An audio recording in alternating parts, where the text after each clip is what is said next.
سبيل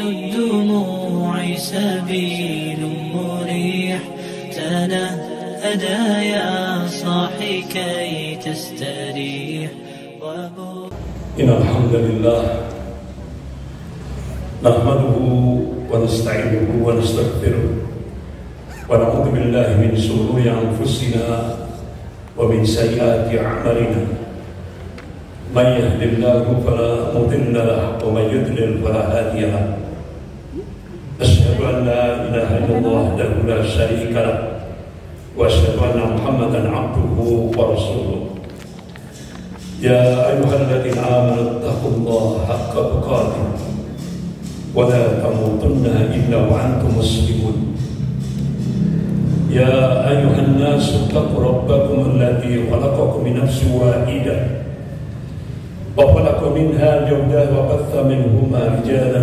كثيرا ونساء واتقوا الله الذي تساءلون به والأرحام إن الله كان عليكم رقيبا يا أيها الذين آمنوا اتقوا الله وقولوا قولا سديدا يصلح لكم أعمالكم ويغفر لكم ذنوبكم ومن يطع الله ورسوله فقد فاز فوزا عظيما أما بعد فإن أصدق الحديث كتاب الله وخير الهدي هدي محمد صلى الله عليه وسلم وشر الأمور محدثاتها وكل محدثة بدعة وكل بدعة ضلالة وكل ضلالة في النار. Para ummahat yang dimuliakan Allah, puji dan syukur kita panjatkan kehadirat Allah Subhanahu wa taala yang atas rahmat, taufik serta hidayahnya kita masih diberikan nikmatul iman wal Islam. Semoga Allah Subhanahu wa taala senantiasa membimbing kita ke jalan yang lurus, yaitu jalan Shiratal Mustaqim. Dan semoga Allah Subhanahu wa taala senantiasa memberkahi dan merahmati kehidupan kita sampai kita menghadap kehadirat Allah penuh dengan ridho dan ampunannya. Amin ya rabbal alamin. Salawat serta salam semoga tetap tercurahkan pada Rasulullah SAW beserta keluarga, para sahabat dan pengikutnya yang senantiasa istiqamah dalam memperjuangkan syariahnya, dalam menegakkan sunnah-sunnahnya sebagaimana pemahaman para salafus saleh. Ibu-ibu yang dimuliakan Allah, pagi ini kita membahas tentang Ramadan bersama Nabi Muhammad SAW. Ada dua prinsip, dua masalah yang sangat fundamental ketika kita beribadah pada bulan Ramadan yang mubarak ini. Yang pertama yaitu masalah nawaitu, niat. Ini masalah yang sangat fundamental ketika kita beribadah, terlebih pada bulan Ramadan yang mubarak ini. Rasulullah bersabda, qala Rasulullah sallallahu alaihi wasallam, innamal a'malu binniyat wa innamal likulli umri. Innamal a'malu binniyat wa innamal likulli amri ma nawa. Setiap aktivitas amal itu tergantung niatnya, dan segala sesuatu tergantung apa yang diniatkan. Ini masalah yang sangat fundamental.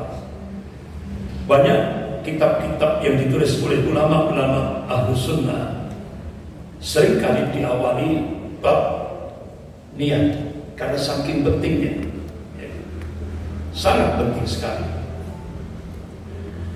Ibu-ibu yang dimuliakan Allah, bahkan sampai Allah memberikan satu arahan yang konkret dalam surah Al-Bayyinah ayat 5. surah Al-Bayyinah ayat 5. Allah berfirman, a'udzubillahi minasyaitonir rajim, wa ma umiru illa liya'budullaha mukhlishina lahu-d-din hunafa. Padahal mereka tidak disuruh kecuali beribadah kepada Allah dengan memurnikan ketaatan hanya kepada Allah dalam menjalankan agama ini dengan lurus. Jadi benar-benar ketika kita beribadah, terlebih pada bulan Ramadan ini, niatnya benar-benar kita tata betul niat kita lillah, karena Allah, semata-mata mengharap ridho Allah. Jangan sampai ada interest-interest yang lain, jangan sampai ada kepentingan-kepentingan yang lain, karena ini masalah yang prinsip.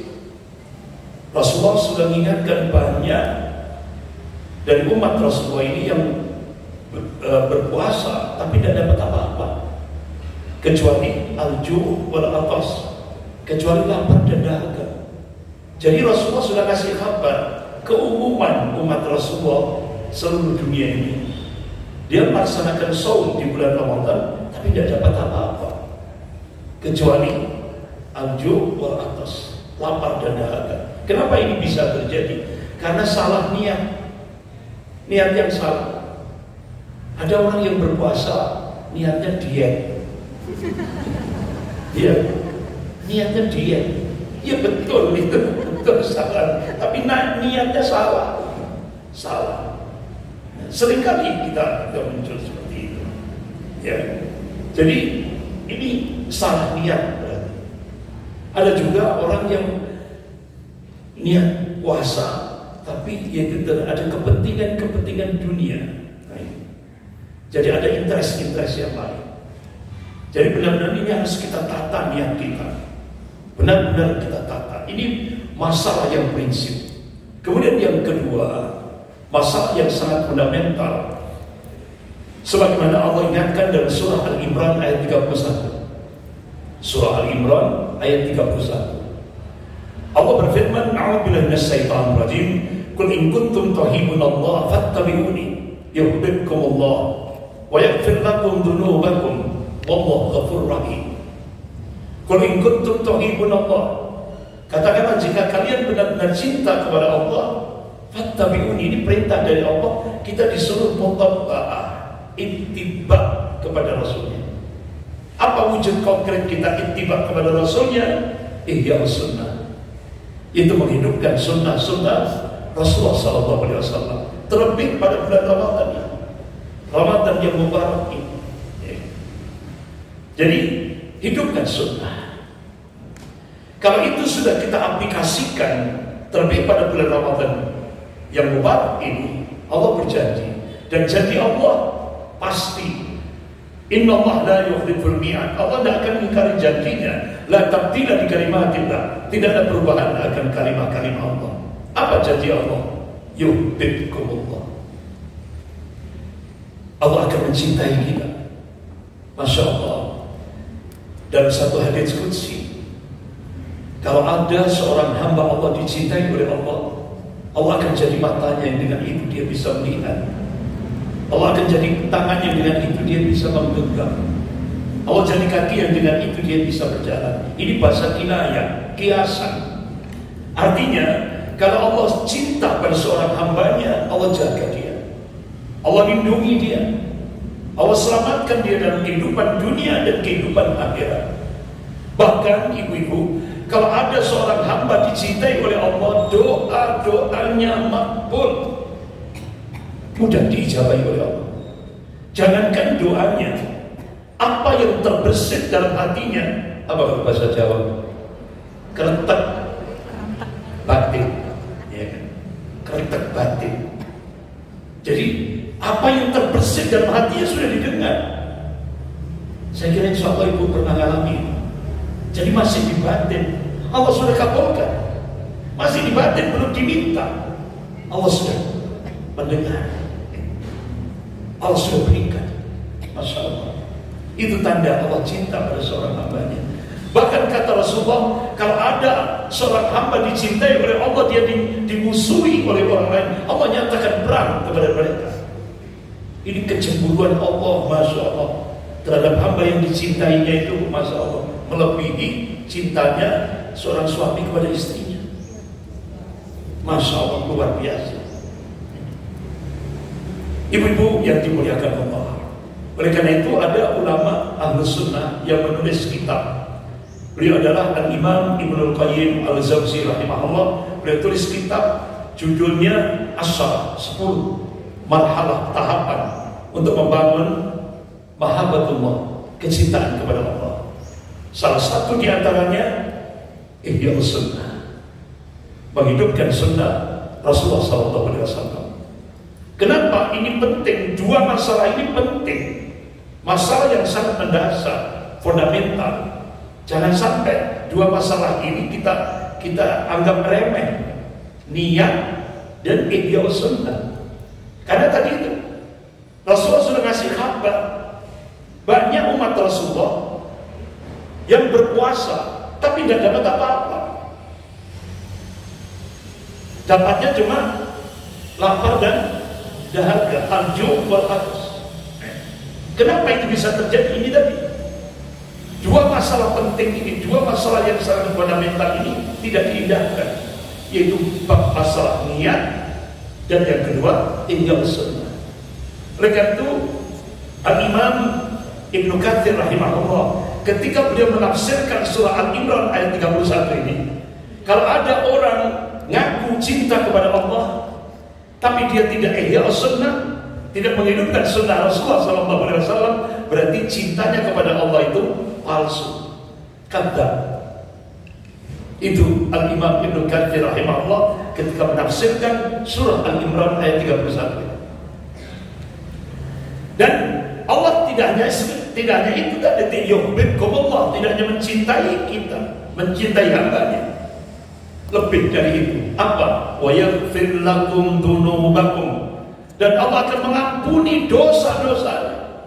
Wallahu ghafurur rahim, dan Allah itu Maha Pengampun lagi Maha Penyayang. Ini yang dijanjikan Allah ketika kita Ihya'us Sunnah, menghidupkan sunnah Rasulullah SAW, terlebih pada bulan Ramadan yang mubarak ini. Bahkan Rasulullah memberi wasiat kepada umatnya.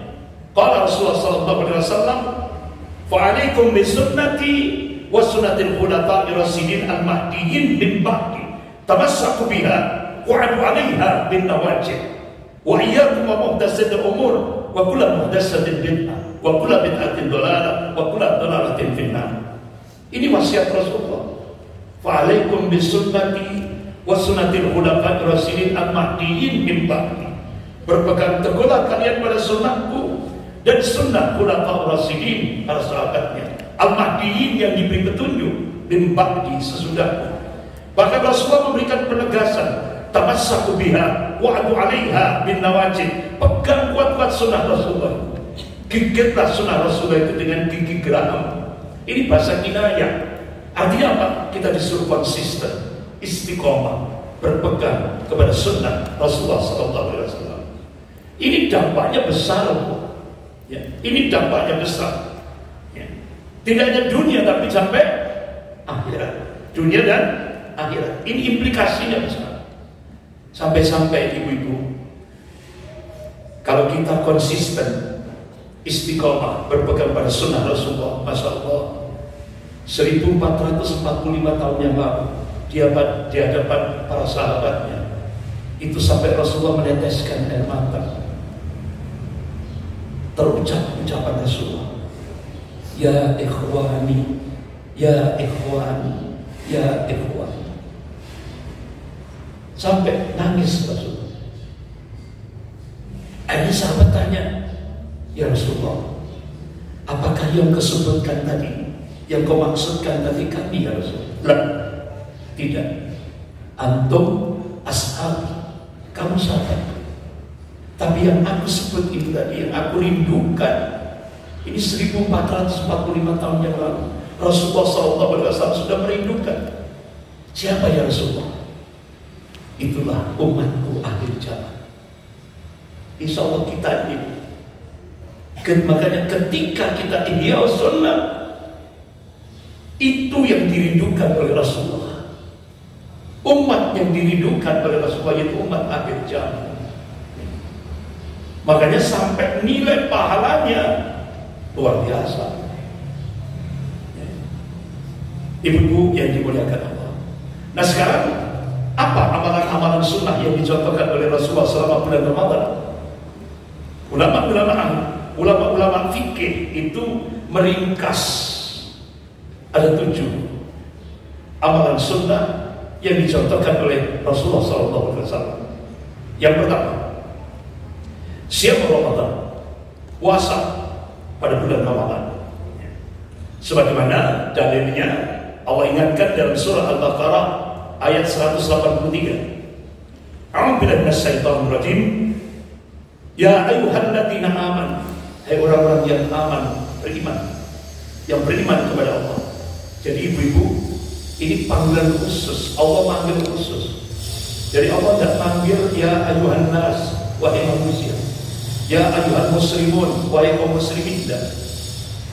Tapi Allah panggil khusus, ya ayyuhalladzina amanu, hai orang-orang yang beriman, wahai hamba-hambaku yang muwahhid, yang mentauhidkan Allah dalam segala aspek kehidupan. Ini panggilan Allah khusus pada yang aman. Kalau kita berbicara secara lughah, apa sih orang yang iman, orang yang beriman itu apa? Secara lughah, secara bahasa, sebagaimana ulama-ulama ahli sunnah itu memahami secara lughah, secara bahasa itu tasdiq, pembenaran. Tasdiq bi qalbi wa qawlu bil lisan wa amr bil arkan. Ini iman ditinjau dari sisi lughah, bahasa, yaitu pembenaran di dalam hati, wa qawlu bil lisan, diucapkan secara lisan, wa amr bil arkan, diaplikasikan dengan amal-amal perbuatan yang sering kita sebut dengan amal saleh. Tapi bagaimana iman ditinjau dari sisi syara, syariat? Ini pernah satu saat ketika Rasulullah berada di tengah-tengah para sahabat Rasulullah, tiba-tiba ada orang muncul tanpa diketahui dari mana. Tiba-tiba muncul. Nah, setelah itu dia duduk bersila, mendekatkan kedua lututnya dengan kedua lutut Rasulullah, bersila. Kemudian dia langsung tanya, ya Rasulullah, mana? Apa itu yang dimaksud al-iman? Apa jawaban Rasulullah? Qala antu'minuna billah, beriman kepada Allah, wal malaikatihi, beriman pada para malaikatnya, wal kitabihi, kitab-kitabnya, wal rasulihi, para rasulnya, wal yaumil akhir, dan beriman pada yaumil akhir, wal qadar kullihi khairihi wasadihi, beriman pada takdir Allah semuanya, baik takdir yang baik maupun takdir yang jelek. Ini hadis sahih riwayat Bukhari dan Muslim. Selesai itu langsung orang ini pulang. Akhirnya sahabat tanya, ya Rasulullah, siapa beliau tadi? Karena kami nggak tahu dari mana, asalnya dari mana itu nggak tahu, tiba-tiba muncul begitu saja. Wahai sahabatku, wahai para sahabatku, yang tadi tanya tentang al-iman itu adalah malaikat Jibril alaihissalam yang berupa wujud seperti manusia. Itu makanya itulah yang menjadi dasar ulama-ulama Ahlus Sunnah wal Jamaah. Inilah manhaj akidah Ahlus Sunnah wal Jamaah, manhaj akidah yang salim, yang lurus, yang sudah diaplikasikan, diamalkan oleh para sahabat Rasulullah. Begitu juga kalangan tabi'in, tabi'ut tabi'in, ulama-ulama Ahlus Sunnah, kaum muslimin, insya Allah hingga akhir zaman. Ini akidah yang sahih, akidah yang salim, yang benar, yang bersih. Nah, itu iman ditinjau dari sisi syariat. Nah, oleh karena itu, ibu-ibu yang dimuliakan Allah, memang ini tidak sekedar teori. Berapa banyak di Indonesia ini?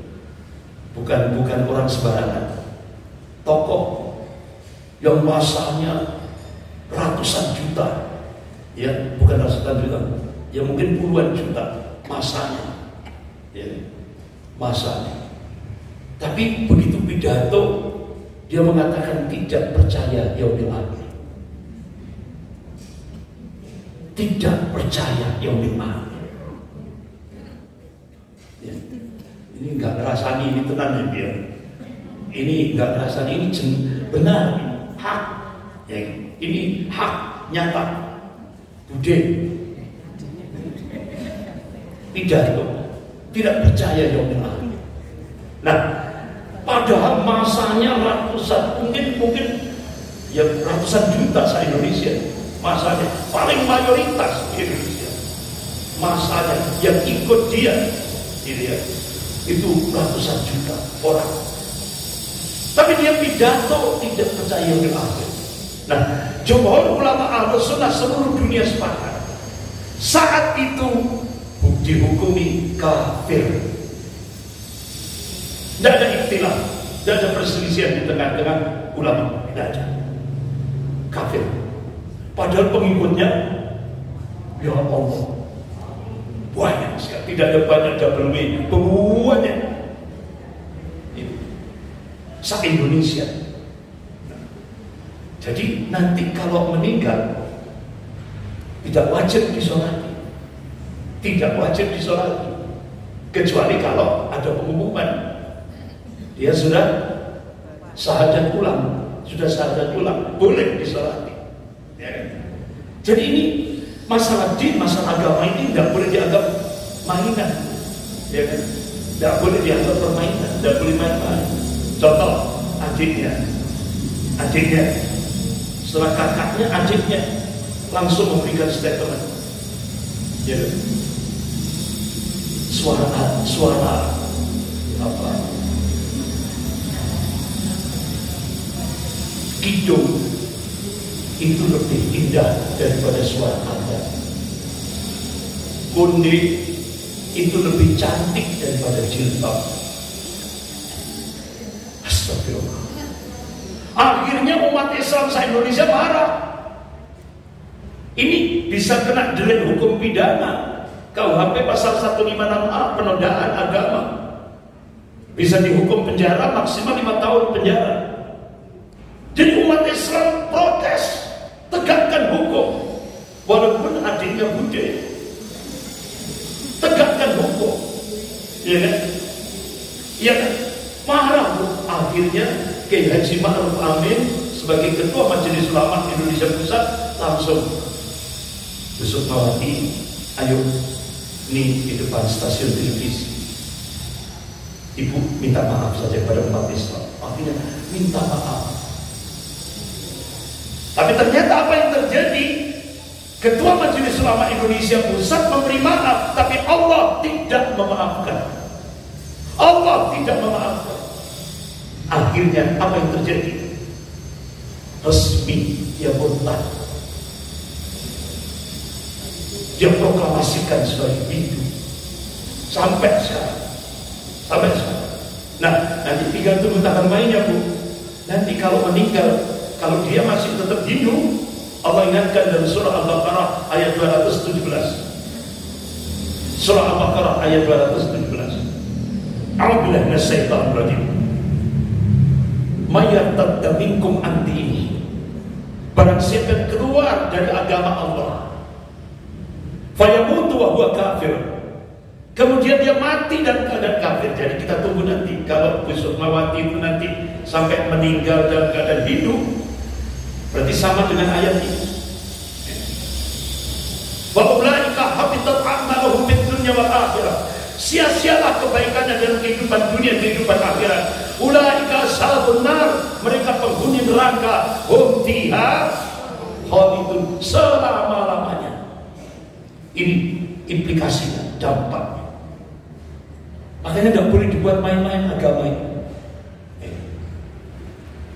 Ibu-ibu yang dimuliakan Allah. Oleh karena itu, kenapa Allah panggil khusus ya ayyuhalladzina amanu? Ini Bu, besar. Panggilan ini bermakna sesuatu yang luar biasa. Allah panggil khusus ya ayyuhalladzina amanu. Kutiba alaikumus shiyam, telah diwajibkan atas kalian berpuasa. Kama kutiba alal ladzina min qablikum, sebagaimana telah diwajibkan atas orang-orang sebelum kalian, la'allakum tattaqun, agar kalian bertakwa kepada Allah.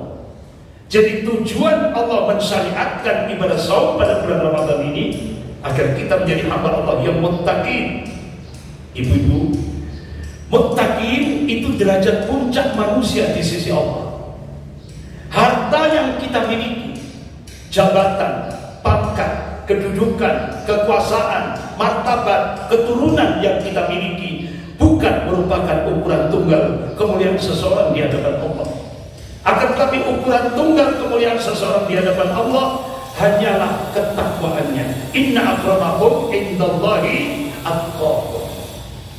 Sesungguhnya orang yang paling mulia di antara kamu di sisi Allah adalah siapa yang paling bertakwa kepada Allah. Contoh, ada pemulung, dia benar-benar berada dalam kebenaran. Dia tegakkan al-haq, kebenaran.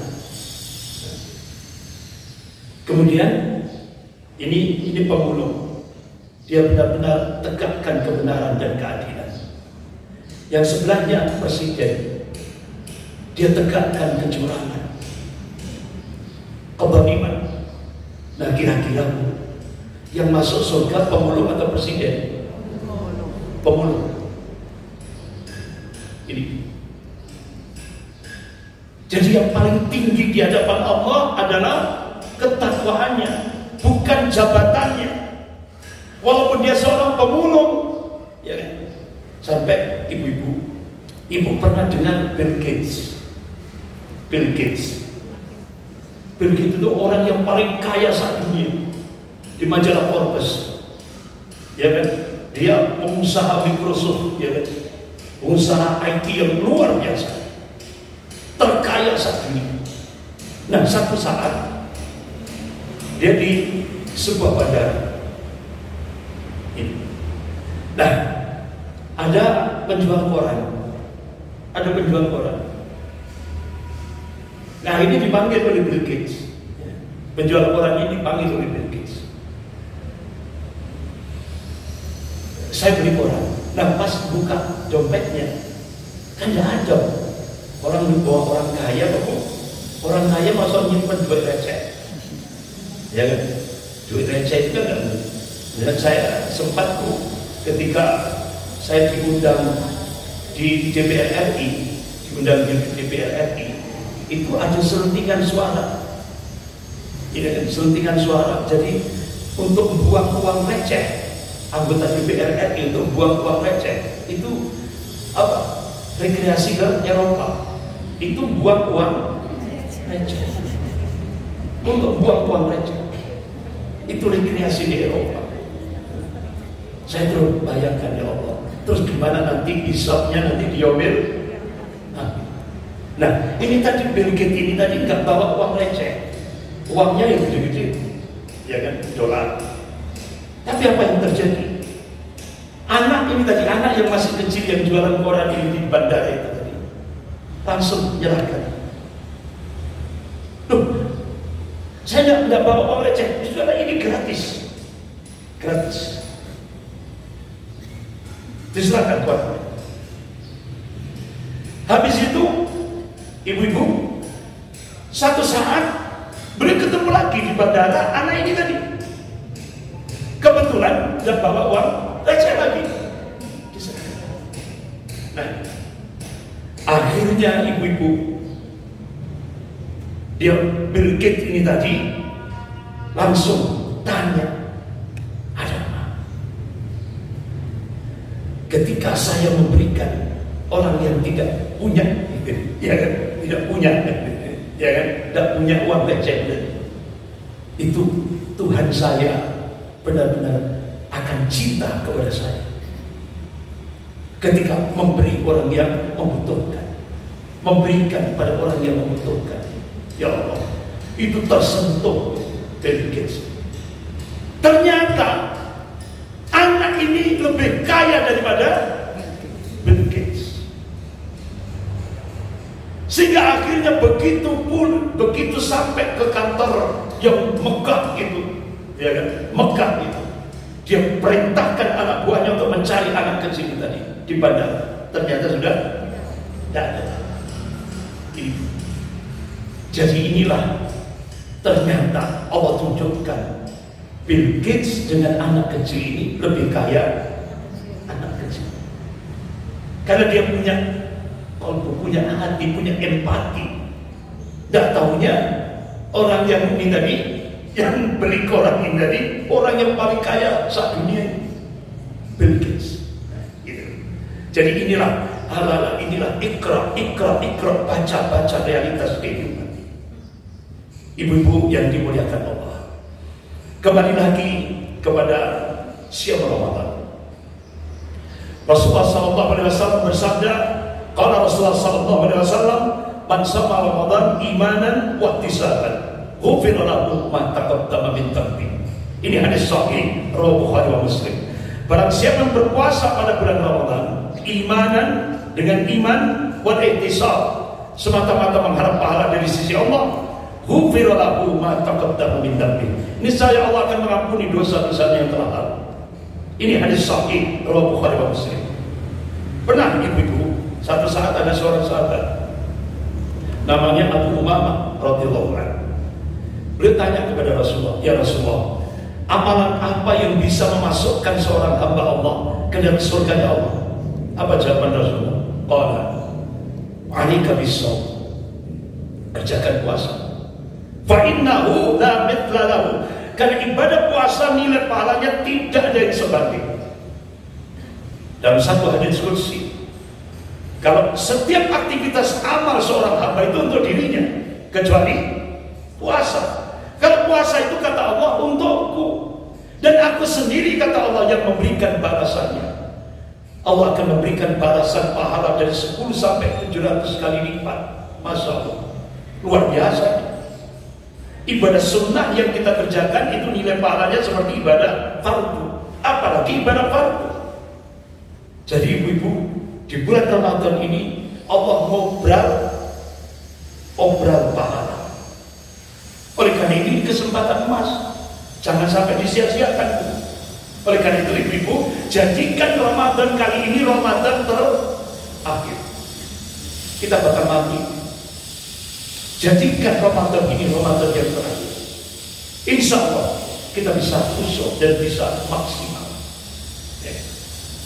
Ibu-ibu yang dimuliakan Allah. Kemudian amalan sunnah yang kedua, qiyamul lail, salat malam. Qala Rasulullah SAW, man qama Ramadan imanan wa ihtisaban, ghufira lahu ma taqaddama min dhanbi. Hadis sahih riwayat Bukhari wa Muslim. Barang siapa menegakkan ibadah qiyamul lail, salat malam, salat tarawih pada malam hari bulan Ramadan, imanan wa ihtisaban, dengan iman wal ihtisab, semata-mata mengharap pahala dari sisi Allah, ghufira lahu ma taqaddama min dhanbi. Niscaya Allah akan mengampuni dosa-dosa yang telah lalu. Ibu-ibu, kadang-kadang orang yang tidak paham, artinya makanya kenapa kita beribadah itu dengan ilmu. Insya Allah dengan ilmu itu benar-benar ada makna, ada bermakna. Tidak ada hal-hal yang negatif. Tapi di sebagian masyarakat kita, kadang-kadang tanpa ilmu, beda rakaat saja, egar-egar, ya, sampai kadang-kadang emosi. Sebenarnya 11, 23, ya kan?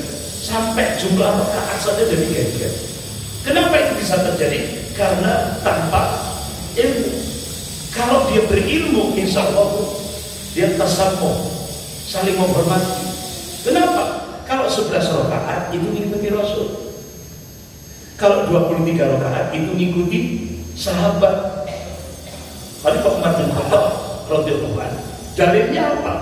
Qala Rasulullah SAW, tadi sudah saya baca, fa alaikum bisunnati wa sunnatil khulafaur rasyidin al-mahdiyyin min ba'di. Berpegang teguhlah kalian pada sunnahku dan sunnah khulafaur rasyidin, sahabatnya. Itu dalilnya. Berarti yang 11 benar, yang 23 benar. Yang salah yang tidak sholat. Ini yang salah yang tidak sholat. Jadi sebenarnya dua-duanya ada dalilnya. Ada dalilnya. Jadi itu sesuai sunnah.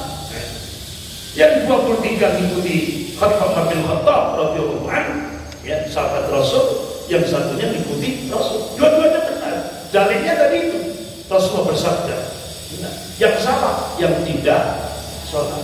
Tapi karena tanpa ilmu ini tadi sampai bentrok. Ya. Nah ini kadang-kadang ini tadi ikhtilaf, perpecahan muncul karena tanpa landasan itu. Ibu-ibu yang dimuliakan Allah. Tapi yang paling penting ketika kita sholat lain, jumhur ulama ahli sunnah sepakat, ulama-ulama fikih sepakat, syarat rukun sholat yang paling utama itu khusyuk dan tumanninah. Itu yang dipentingkan. Ya. Walaupun di Blitar ada sholat tarawih 23 rakaat 7 menit. Ibu membayangkan 23 rakaat 7 menit. Padahal selama ini kita dengar minim sholat 5 waktu per waktunya itu 5 menit. Ini 27 apa 23 rakaat cuma 7 menit. Ibu bayangkan 7 opo, ya kan? Bismillahirrahmanirrahim. Wah, belum masuk, belum Fatihah, belum sempurna rukuk sudah cepatnya. Nah, kira-kira bagaimana menurut tinjauan fikih? Ya memang makmumnya sholatnya sah, tapi yang nanggung dosa imam. Yang nanggung dosa imam. Makanya jadi imam itu berat. Dia harus menegakkan syarat rukunnya. Jadi makmumnya sah sholat, tapi yang nanggung dosa imamnya. Jadi syarat rukun ini benar-benar harus kita tegakkan. Ibu-ibu yang dimuliakan Allah. Kemudian amalan sunnah yang ketiga, Iqra'ul Quran, baca Al-Quran. Rasulullah bersabda, qala Rasulullah sallallahu alaihi wasallam, "Asyam wal Quran syafi'an li ashabihi." Jadi puasa kita, bacaan Al-Quran kita itu bisa menjadi syafaat, penolong kita nanti di yaumil akhir. Jadi penolong. Makanya ibu-ibu, apalagi kita tadabbur Quran pada bulan Ramadan, kita baca, kita pelajari asbabun nuzulnya, tafsirnya, ya kan? Kemudian kita hayati kandungan ayat itu, kemudian kita amalkan. Masya Allah. Karena Al-Quran itu al-huda, petunjuk dan kehidupan dunia dan kehidupan akhirat. Al-Quran as-shifa, penyembuh, baik penyakit fisik maupun non-fisik. Contoh, saya pernah mendengarkan ceramahnya Profesor Dr. Ahmad Jahar, Guru Besar IAIN Sunan Ampel, Surabaya. Beliau mendengar ada orang Batu malam, orang Batu. Ini beliau ceramahkan, saya waktu itu dengarkan. Profesor Dr. Ahmad Jahar, Guru Besar IAIN Sunan Ampel, Surabaya. Jadi ada orang Batu itu terkena penyakit lumpuh. Dokter semuanya sudah angkat tangan, dokter spesialis angkat tangan. Tapi Masya Allah, ibu ini dengar ada seorang ustadz memberikan tausiah, Al-Quran adalah as-shifa, penyembuh. Masya Allah. Saat itulah dia benar-benar berazam kepada Allah, bertekad, ya Allah, aku akan khatamkan Al-Quran. Masya Allah. Ibu baca ini. Sehingga akhirnya apa yang terjadi? Benar. Dia terus tambah yakin bahwa Al-Quran itu adalah as-shifa. Alhamdulillah, ibu itu bisa berjalan. Dan memang seperti itu. Jadi ibu-ibu, Kalau benar-benar itu saat itu pas timingnya Allah kabulkan juga, Allah tunjukkan kekuasaan. Allah tunjukkan kekuasaan. Sama dengan ini. Pernah ibu-ibu, saya di lereng Gunung Kawi. Di lereng Gunung Kawi, pas saya ke sana, ada seorang ibu lumpuh. Dia tidak bisa jalan. Dia ada di timpa. Dan saya tanya suaminya, apa sudah dibawa ke puskesmas? Dia memberikan isyarat, berarti orang duit besar. Astagfirullah. Akhirnya saya masuk ke dapurnya. Ya Allah, nangis saya. Yang dimasak bukan makanan, daun-daunan. Yang dimasak daun-daunan. Ya Allah, rumahnya kumpul. Akhirnya, bismillah. Suaminya saya minta ambilkan air putih, ya untuk diminum. Akhirnya suaminya ada cucunya di sampingnya. Akhirnya saya suruh untuk mengamini. Saya bacakan Fatihah. Kemudian saya berdoa kepada Allah. Allahumma antas syafi, sifaan ila sifauka, la yughadiru saqama. Ibu-ibu yang dimuliakan Allah, Masya Allah, saya minumkan air putih. Selesai, sudah, saya pulang. Selama 3 hari kan ada sana. Saya balik lagi ke sana. Alhamdulillah, ibu ini bisa berjalan. Alhamdulillah. Berarti saat itu timingnya Allah mengabulkan. Tapi apa yang terjadi? Selang 1 minggu saya datang ke sana lagi. Ya kan? Saya bawa jamaah. Ya Allah, kaget bu saya. Orang bergerombol karena dia sudah tahu bahwa saya akan bergerombol. Saya dikira dukun. Sehingga akhirnya dianggap ini pengobatan alternatif. Ya akhirnya saya sampaikan, saya tidak jadi tidak dukun itu ya. Saya bukan. Nah itulah kejadian kalau di lereng gunung seperti itu. Nah ini akhirnya ini dianggap dukun ini. Tapi ya itulah. Ya otomatis saat itu umpama dibadani lagi ya tidak mungkin, ya kan? Karena saat itu memang Allah, kekuasaan Allah diturunkan. Sehingga akhirnya jadi apa bu? Buah bibir di lereng Gunung Kawi. Ya. Sehingga akhirnya saya tidak balik lagi ke sana. Khawatir itu jadi itu bisa memicu membuka pintu kesyirikan. Jadi saya sudah tidak ke sana lagi. Nah, itulah pernah terjadi seperti itu. Al-Quran adalah as-sifat, penyembuh. Ibu-ibu yang dimuliakan Allah. Kemudian yang keempat, amalan sunnah yang dicontohkan oleh Rasulullah SAW di bulan Ramadan yang mubarak ini. Yang keempat, sedekah. Kalau Rasulullah SAW, afdal sedekah fi syahri Ramadan. Sedekah yang paling afdal itu di bulan Ramadan. Ini sedekah yang paling afdal itu di bulan Ramadan.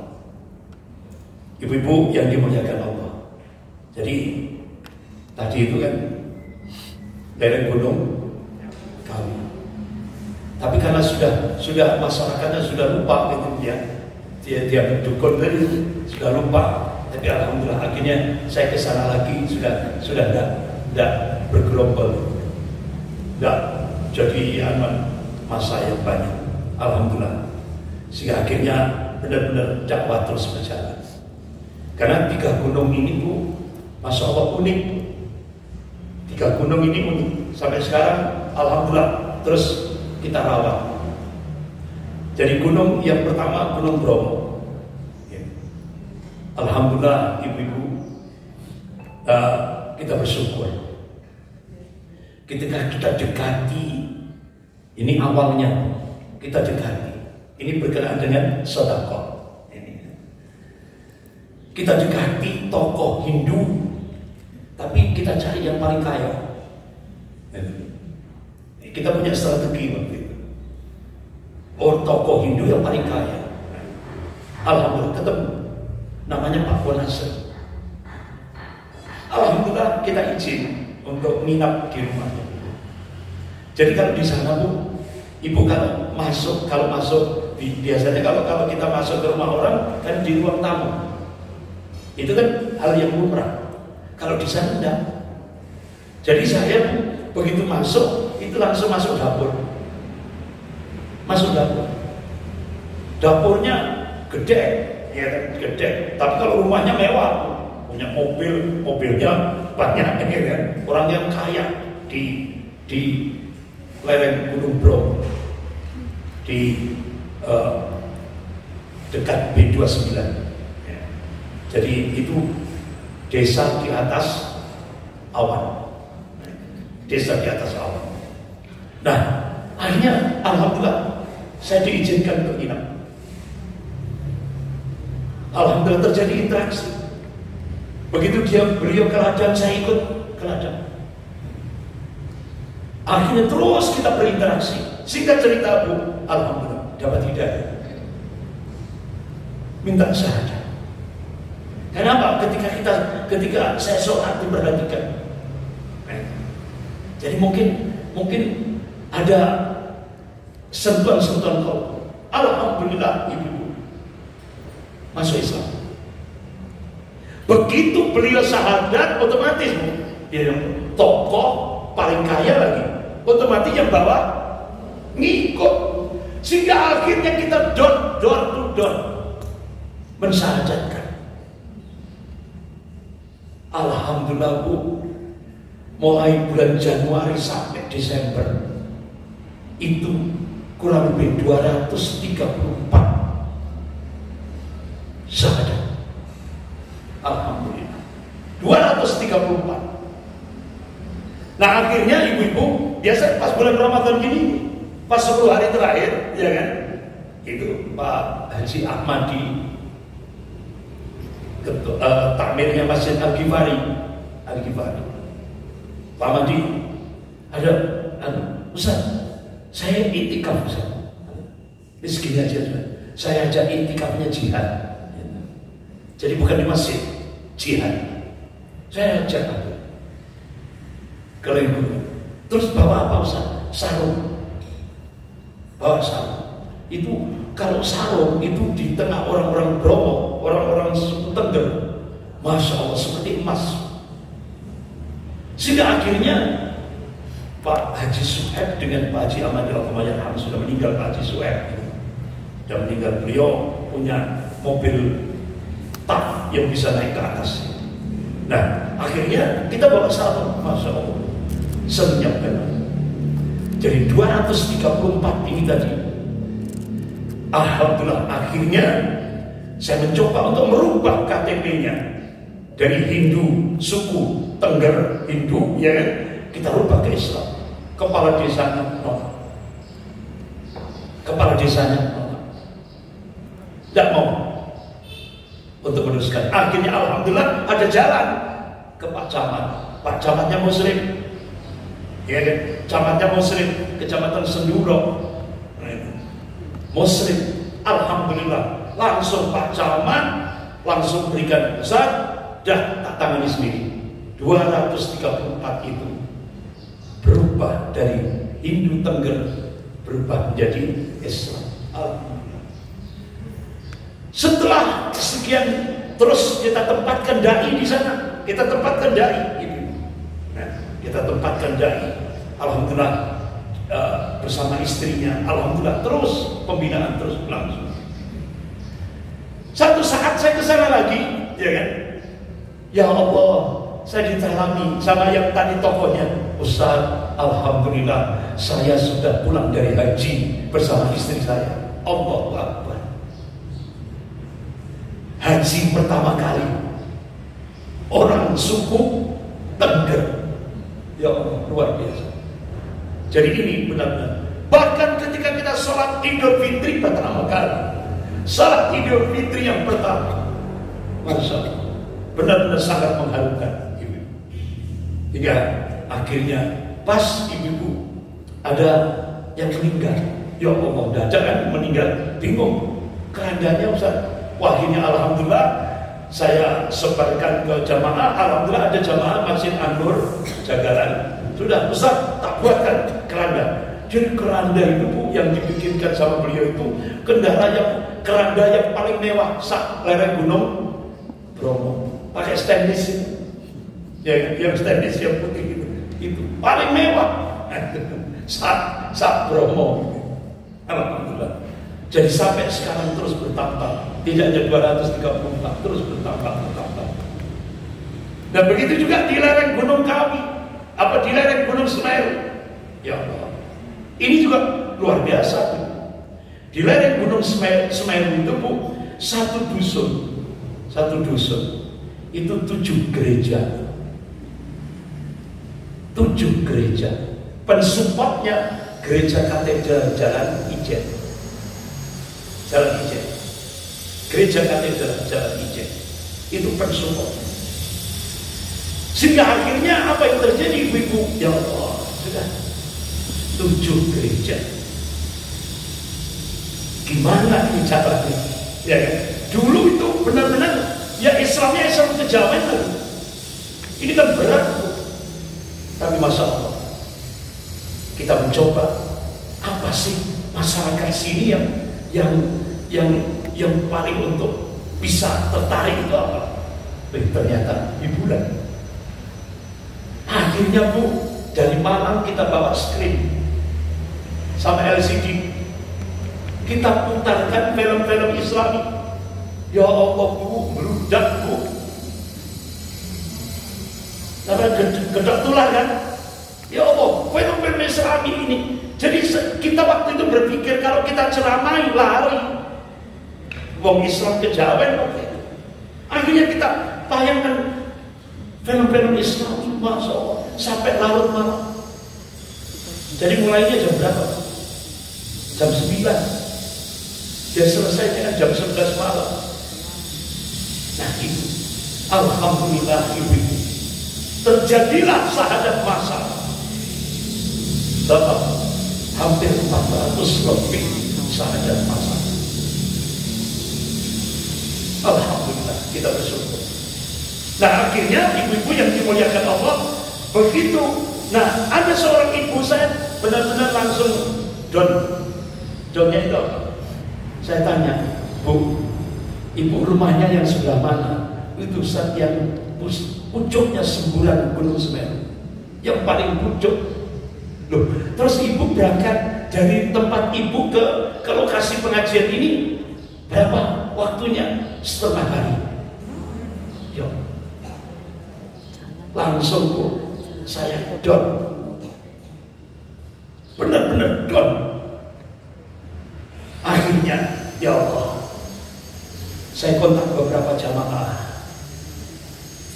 Alhamdulillah, akhirnya Bu, kita mencoba nyewa truk. Orang-orang itu kan semua dari atas itu kan jalan kaki. Ada yang tadi setengah hari ya. Akhirnya kita siapkan truk untuk mapak ke yang paling truknya sudah paling mentok sudah, nggak bisa lagi naik ke atas. Itu di situ dijemput. Sehingga akhirnya tiap pengajian ibu-ibu dijemput sahabat. Alhamdulillah, meringankan ibu ini nggak sampai setengah hari jalan kaki.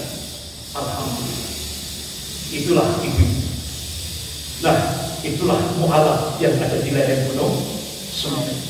Begitu juga yang ada di lereng Gunung Makanya ibu-ibu, ayo, mumpung ini kesempatan emas.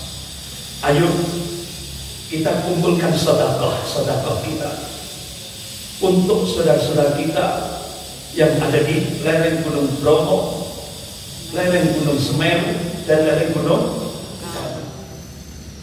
yang nanti mungkin bisa dikoordinir sama Bu Ani, ya kan? Mana Bu Ani? Ada Bu Ani, ya. Jadi nanti bisa dikoordinir sama Bu Ani, ya kan? Jadi kita peduli terhadap mu'alaf. Ini kesempatan emas di bulan Ramadan.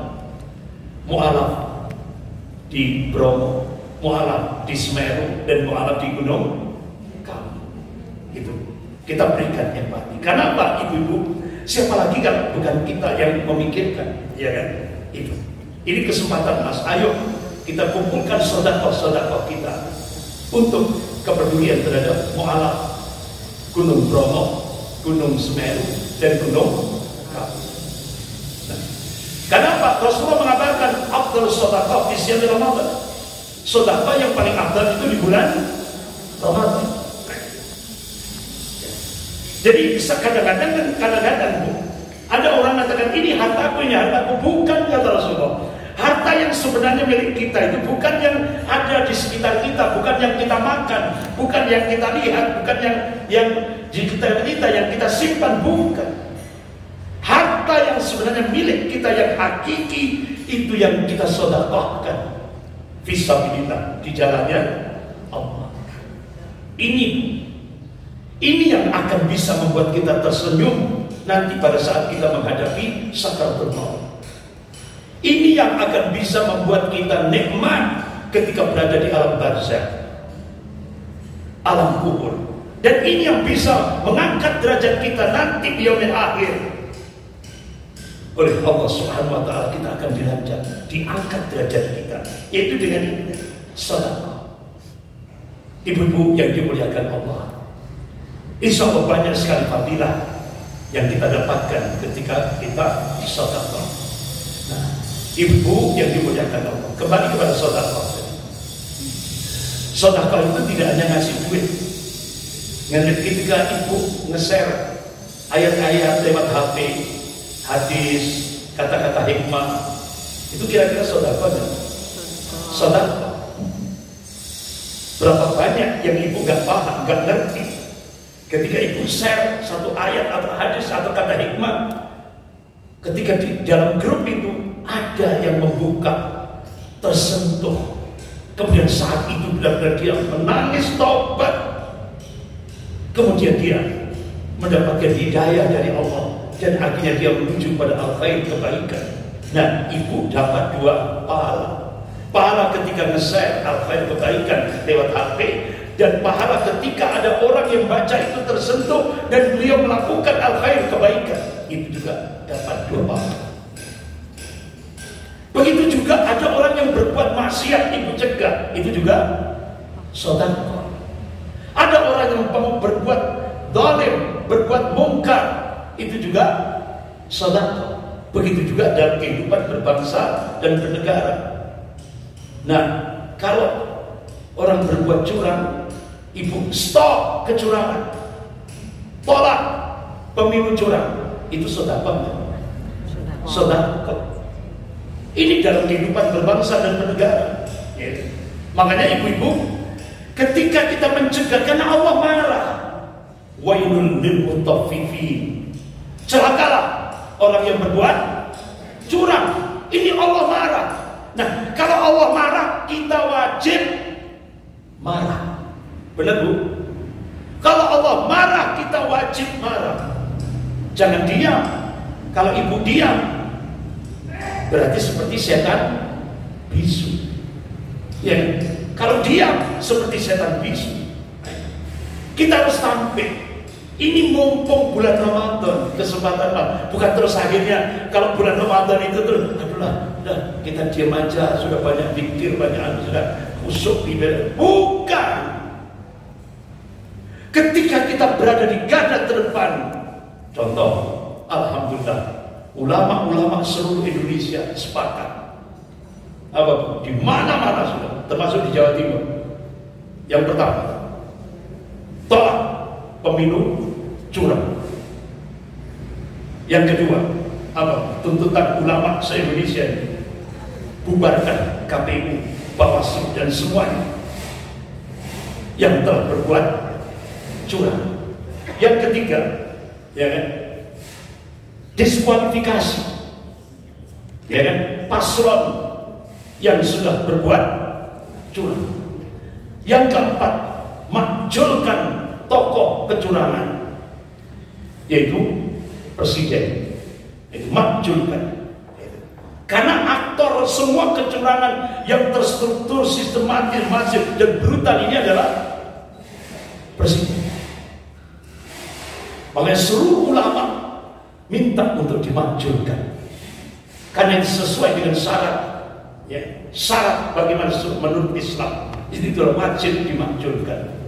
Nah, kalau ulama diam seperti di Indonesia ini, kalau diam gitu ya Allah, apa yang diingatkan oleh Rasulullah? Kalau Rasulullah SAW, Inna Allah yaqulu lakum muru bil ma'ruf wa nahawna 'anil munkar qabla an fala ujibu lakum wa tas'aluni fala utikum fi fala ansur. Hai manusia, sesungguhnya Allah ngajak kepada kamu, suruh manusia untuk berbuat yang ma'ruf, berbuat yang baik, cegah dari yang mungkar, cegah dari berbuat curang, cegah dari berbuat maksiat, cegah dari berbuat zalim, cegah dari berbuat ketidakadilan, kesemena-menangan, cegah supaya jangan sampai terjadi satu masa, kata Rasulullah, di mana kalian berdoa kepada Allah, Allah sudah tidak lagi mendengarkan doa-doa kalian. Di mana kalian mohon pertolongan kepada Allah, Allah sudah tidak merespon permohonan kalian. Masa itu di mana doa-doa kita sudah tidak lagi didengar oleh Allah, permohonan kita tidak direspon oleh Allah. Itu bisa terjadi bukan lantaran kita meninggalkan sholat, bukan lantaran kita meninggalkan puasa. Itu bisa terjadi manakala kita meninggalkan posisi dunia kita, yaitu sebagai pengemban amar ma'ruf nahi mungkar. Itu yang ditakutkan oleh ulama-ulama se-Indonesia. Kenapa? Karena benteng terakhir penyelamatan NKRI adalah umat Islam. Ada yang nyelonong tanya, "Duh, TNI kemana Ustaz?" TNI sudah dikunci oleh Undang-Undang Nomor 34 Tahun 2004. TNI sudah tidak boleh lagi masuk ke wilayah Sospol.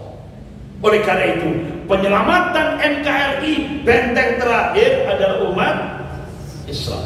Makanya kenapa seluruh ulama se-Indonesia dari Sabang sampai Merauke turun gunung untuk menyelamatkan NKRI. Nah, ibu-ibu yang dimuliakan Allah, itu tadi karena takut doanya tidak didengar lagi oleh Allah SWT. Nah ini ibu. Jadi sekarang bagaimana? Fattaqullaha mastata'tum, maka bertakwalah kepada Allah sesuai dengan kemampuanmu.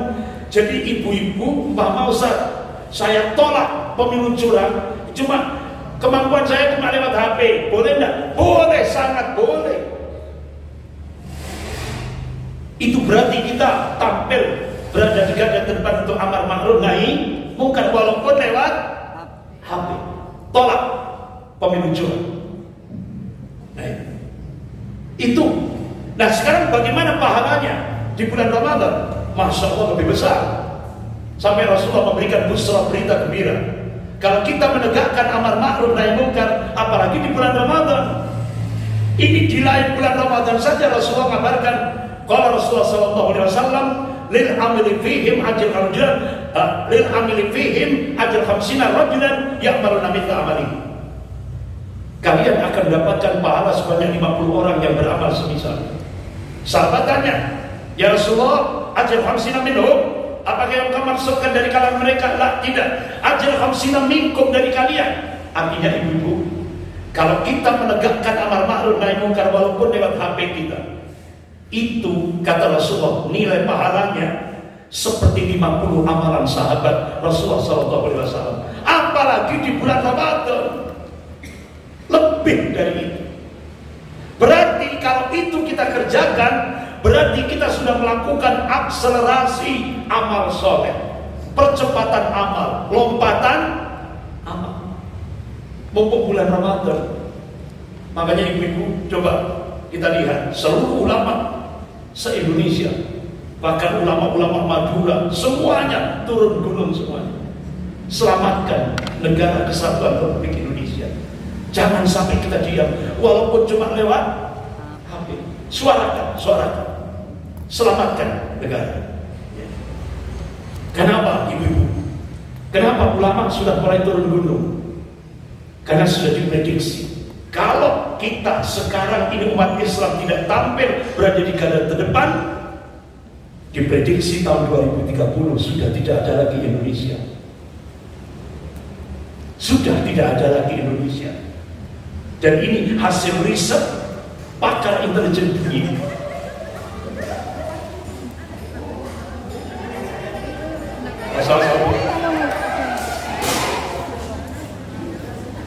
Dipikirkan aja Bu ya.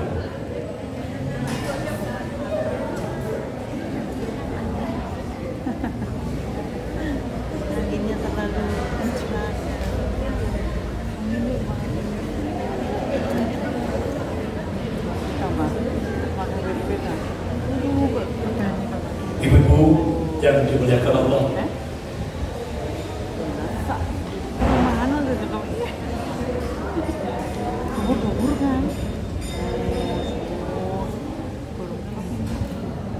ya anginnya keras.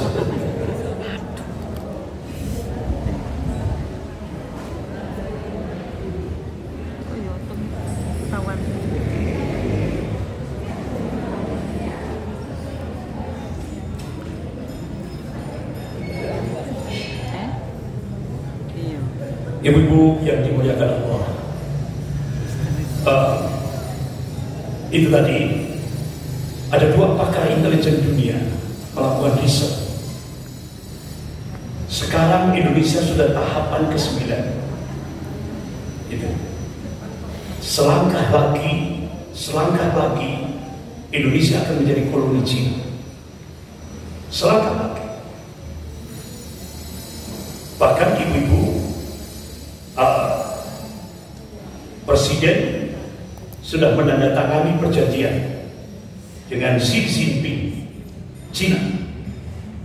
Ada 8 kesepakatan. Salah satu di antaranya, generasi Indonesia ke depan wajib berbahasa Cina. Ini semua.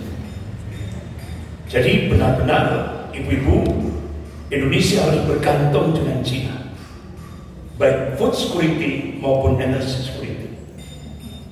Ini benar-benar, makanya kenapa ulama-ulama seluruh Indonesia turun gunung semua. Selamatkan. Apalagi sekarang ibu kota negara sudah diserahkan ke Cina. IKN sudah diserahkan ke Cina, desainnya dari Cina, ya kan? Kemudian dananya juga dari Cina, kemudian materialnya juga dari Cina, buruh-buruhnya dari Cina, semuanya. Bahkan IKN sudah diumumkan itu untuk orang Cina yang asli dan Cina Singapura. Itu. Jadi seperti itu. Bukan untuk warga Indonesia. Ini. Makanya ibu-ibu yang dimuliakan Allah, diprediksi tahun 2030 sudah tidak ada lagi Indonesia. Yang ada adalah Indochina. Yang menjadi kekhawatiran ulama-ulama se-Indonesia, apakah nanti umat Islam diperlakukan seperti umat Islam Uighur? Apa diperlakukan seperti itu? Bisa jadi. Ini. Makanya ibu-ibu, kenapa ulama seluruh Indonesia, Allah, 2024 ini jangan sampai kita kalah. Karena kita akan habis. Makanya kita hanya mohon kepada Allah, ya Allah, mudah-mudahan munculkan pemimpin yang amanah. Ini sudah menjadi hal serius, bukan rahasia lagi. Sudah sampai tahap ke-9, tinggal selangkah lagi. Bahkan ibu-ibu, tentara merah yang sudah berada di Indonesia itu hampir 10 juta. Ya. Nah ini, tapi nggak usah saya perpanjang, tambah sumpah nanti. Ya. Ibu-ibu, yang penting ayo, bagaimana? Yuk kita mohon, karena doa orang yang berpuasa mudah dikabulkan. Doakan negara ini supaya diselamatkan oleh Allah Subhanahu wa Ta'ala. Ya.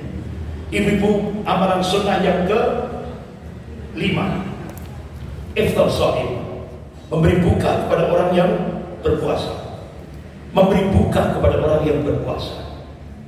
Sebagaimana Rasulullah mengabarkan, ketika kita memberi iftar shaim, memberi buka pada orang yang berpuasa, apa bu kalau di Jawa itu? Takjil. Takjil. Walaupun cuma segelas air, walaupun cuma segelas air, kemampuan kita cuma segelas air ngasih takjil di masjid, ya, itu nilai pahalanya seperti orang yang berpuasa. Allah tidak mengurangi sedikit pun pahala. Ini kesempatan mas. Jadi kalau ibu-ibu ada permohonan dari takmir untuk giliran takjil, itu jangan berundel. Itu kesempatan emas. Ibu harus tersenyum, alhamdulillah, ya kan? Ini kesempatan emas. Berikan. Walaupun mampu kita cuma air, tidak apa-apa. Ini kesempatan emas.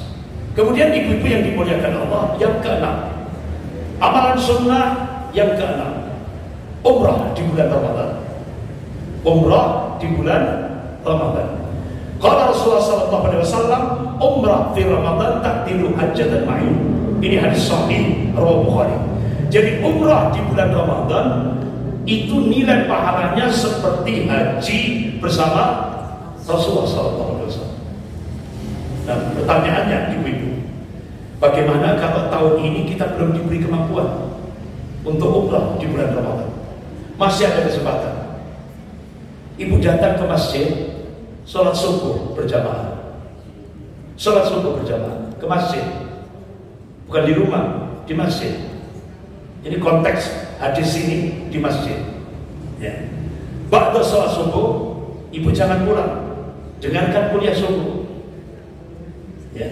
Kalau umpama tidak ada kuliah subuh, ibu baca Quran, berdoa, istighfar, zikir pagi, baca sholawat kepada Nabi, banyak mohon ampun kepada Allah, istighfar, ya kan? Sampai waktu suruh. Biasanya kan jam digitalnya bunyi di panjang. Nah, tambah 5-7 menit. Jangan pas di itu deh. Tambah 5 menit atau 7 menit, karena konteksnya kan setelah terbit matahari.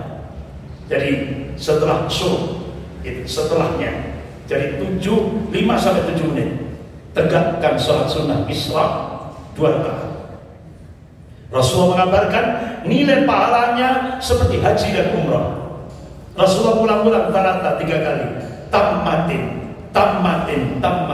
sempurna. Yang terakhir, ibu-ibu, amalan sunnah yang ketujuh, Rasulullah bersabda, qala Rasulullah SAW, ya'takfir usra fi akhiri bisyami Ramadan. Rasulullah biasanya mengakhiri 10 hari terakhir pada bulan Ramadan, yaitu melaksanakan ibadah sunnah, i'tikaf, berdiam diri di masjid, untuk takarrub ila Allah, mendekatkan diri kepada Allah dengan ibadah-ibadah fardu dan ibadah sunnah. Nah, Aisyah radhiyallahu anha, istri Rasulullah, bertanya, ya Rasulullah, apa doa apa yang aku baca selama 10 hari terakhir pada bulan Ramadan? Rasulullah ngajarin doa, Allahumma innaka afuwun tuhibbul afwa fa'fu anni. Ibu sama-sama, Allahumma innaka afuwun tuhibbul afwa fa'fu anni. Lagi, Allahumma innaka afuwun tuhibbul afwa fa'fu anni. Lagi, Allahumma innaka afuwun tuhibbul afwa fa'fu anni. Ya Allah, Engkau Maha Pemaaf, Engkau suka memaafkan, maafkan hamba. Ibu-ibu, kalau kita sudah niat iktikaf 10 hari, biasanya Rasulullah hari ke-20 sudah masuk masjid, ba'da subuh masuk masjid, sudah niat iktikaf. Kalau sudah niat iktikaf, ibu-ibu, kalau masih punya suami, diingatkan suaminya. Jadi kalau sudah niat iktikaf, malam hari tidak boleh berhubungan suami istri. Kalau ibu niat iktikaf, malam hari berhubungan suami istri, batal iktikafnya.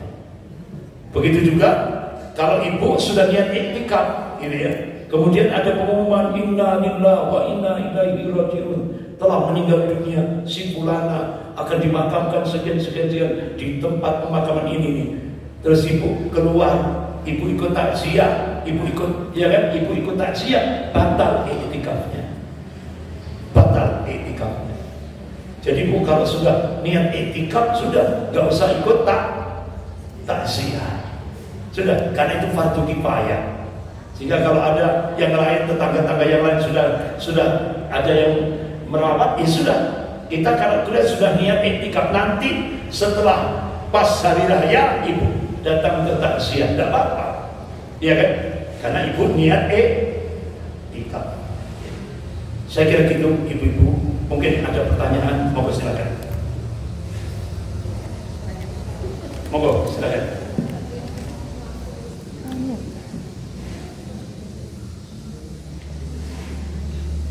Assalamualaikum warahmatullahi wabarakatuh. Waalaikumsalam. Pertanyaan saya yang pertama tentang sholat suruh tadi. Ya. Syarat sholat suruh itu yang pertama harus sholat subuh berjamaah di masjid. Ya. Misalkan seorang ibu yang tidak bisa ke masjid, Ya. sholatnya di rumah, apakah boleh itu melakukan sholat subuh? Ya. Yang pertama, yang kedua tentang iktikaf. Ya. Bagaimanakah seorang ibu yang iktikaf? Apakah seorang ibu itu harus juga berdiam diri di masjid selama 10 hari penuh itu atau gimana? Ya. Assalamualaikum warahmatullahi wabarakatuh. Waalaikumsalam warahmatullahi wabarakatuh. Ibu-ibu yang dimuliakan Allah, memang konteks hadis itu di masjid. Konteks hadis itu di masjid. Nah sekarang bagaimana ibu-ibu karena untuk saat ini ibu nggak bisa berangkat ke masjid, ibu hanya di rumah. Ya, ulama kibar ulama Saudiyah ada yang memfatwakan boleh, insya Allah juga dapat pahala. Tapi yang paling afdal di masjid, karena konteks hadis itu di masjid. Kemudian sekarang bagaimana ibu-ibu kembali kepada dalil tadi, fattaqullaha mastata'tum, maka bertakwalah kepada Allah sesuai dengan kemampuanmu. Ustaz, saya tidak mampu 10 hari full, tidak mampu. Dan sekarang bagaimana kalau pas terawih itu Ustaz? Pas sholat terawih sampai selesai, saya niati iktikaf, boleh. Boleh. Begitu ibu sholat terawih, niatnya dari rumah sudah iktikaf, boleh. Ustaz, ada lagi yang Ustaz, saya pas sholat subuh sampai suruh tak niati iktikaf juga 10 hari terakhir, boleh enggak? Boleh. Ulama-ulama fikih membolehkan. Nah, Ustaz, enggak, saya enggak bisa pas terawih, pas subuh, istilahnya nggak bisa semuanya. Kalau umpama pas waktu duha, ini seperti ini, seperti waktu duha seperti ini, ya kan? Jam 9 sampai menjelang zuhur itu saya niati sudah iktikaf, boleh, boleh. Ya kan? Yang penting niat itu tadi, niat iktikaf. Bahkan ada ulama fikih memberi minimal 1 jam saja boleh. Tapi yang lebih afdal 10 hari full, itu yang lebih utama. Bahkan ibu-ibu dari ulama-ulama fikih itu sampai memberikan kriteria masjid yang mana yang artinya bisa digunakan untuk iktikaf. Ranking pertama itu Masjidil Haram. Ranking kedua itu Masjid Nabawi. Ranking ketiga Masjidil Aqsa. Ranking keempat Masjid As-Salam. Itu ranking keempat, ya kan? Terus ranking kelima musola, ya yang di Masjid As-Salam ini kan digunakan sholat 5 waktu dan sholat Jumat, ya kan? Lebih afdal. Nah, yang ranking kelima musola yang hanya digunakan sholat 5 waktu, boleh, boleh, ya boleh. Juga digunakan untuk tempat iktikaf.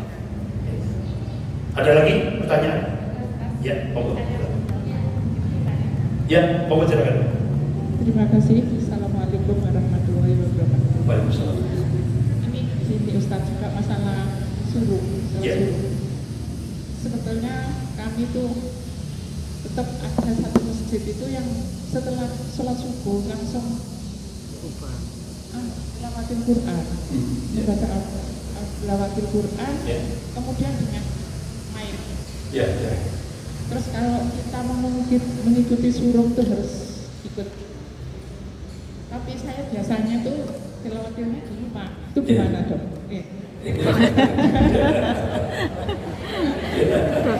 Jadi begini Bu. Nah,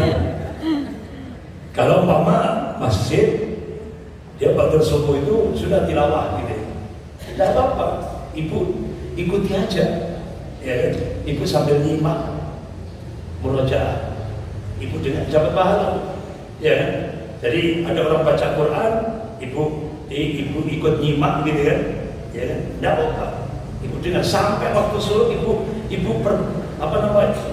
dia selesai, tapi belum waktu suruh, ibu berbanyak doa, istighfar, zikir pagi dan semuanya. Jadi konteks hadis itu yang lebih afdal di masjid. Gitu. Jadi kalau ibu ini tadi dengarkan di rumah, ya nggak sesuai konteks. Ya, jadi ibu harus ikut di dalam masjid. Sholat subuhnya di masjid. Itu konteks hadis ini.